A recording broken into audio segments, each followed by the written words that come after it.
Hello everyone, this is a quick tarot reading for Geminis, and the question that I'm focusing on today is what lesson comes from this hurtful experience. Now, this is not an easy reading.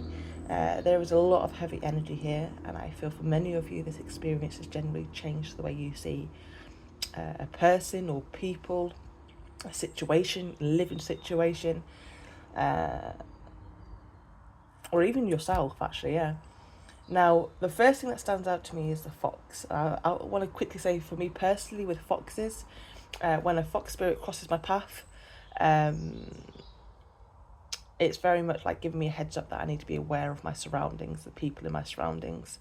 They haven't usually got the best intentions for me, so I've kind of got to be smart and think on my feet, yeah?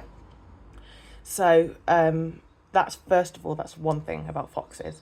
But another, incredible, because whilst it's difficult for me to experience that, it's still incredible that the fox crosses my path to give me a heads up about my surroundings, yeah? Another incredible thing about foxes is how adaptable they are. Foxes, they can survive in cities, forests, mountains, deserts, all kinds of environments. No matter what changes around them, they find a way to keep going, keep adapting, okay? And I actually feel that's a lesson here for you.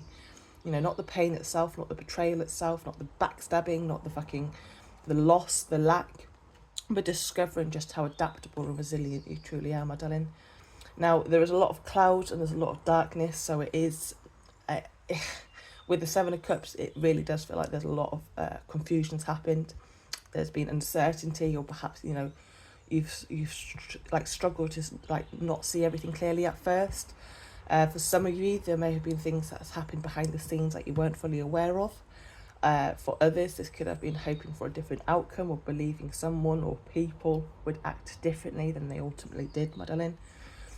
With the Ten of Swords and the Five of Swords, this is where the reality of the situation becomes impossible to ignore. To me, this feels like disappointment, conflict, betrayal, ego clashing, winning at all costs, harsh truths, people, someone showing a side of themselves that was really difficult to accept, okay? So yeah, for some of you, this experience may have felt like the final straw, the moment where you kind of realise that something could no longer continue the way it had before. And what really stands out to me, though, is the Tower and the Eight of Cups reversed. Both of these cards really can struggle with letting go. It's almost like a part of you knows this chapter is over, and yet another part of you keeps looking back, trying to understand what's happened, replaying the events or wishing things could have turned out differently. And honestly, that is understandable. When something hurts deeply, we don't always release it straight away. Sometimes we sit with it, sometimes we question it, sometimes we try and make sense of it before we're ready to move forward. But that's where the fox comes back in, because the lesson here is not that not that difficult things happen. The lesson is, that you actually can survive difficult things. You can adapt. You can rebuild. You can find like your footing. Again, even after everything that's has fallen apart. And what's really interesting as well is because I'm looking at, you got the fox and ivy, okay. And as I said, with the Eight of Cups and the Tower, it's like struggling to let go. And it's like the ivy is that suffocating plant, isn't it? It wraps around trees, it wraps around, everything. And it suffocates. It what is it like? It's actually, I think ivy is quite a poisonous plant, aren't they?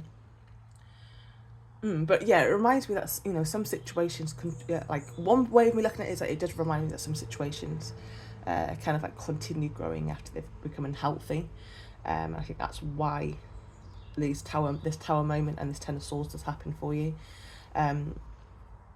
Or sometimes we hold on to something because it feels familiar, even when it's no longer good for us.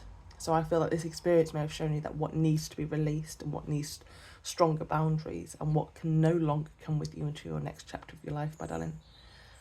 So yeah, this lesson feels like it's been teaching you that endings do not define you. Betrayal does not define you. Disappointment does not define you.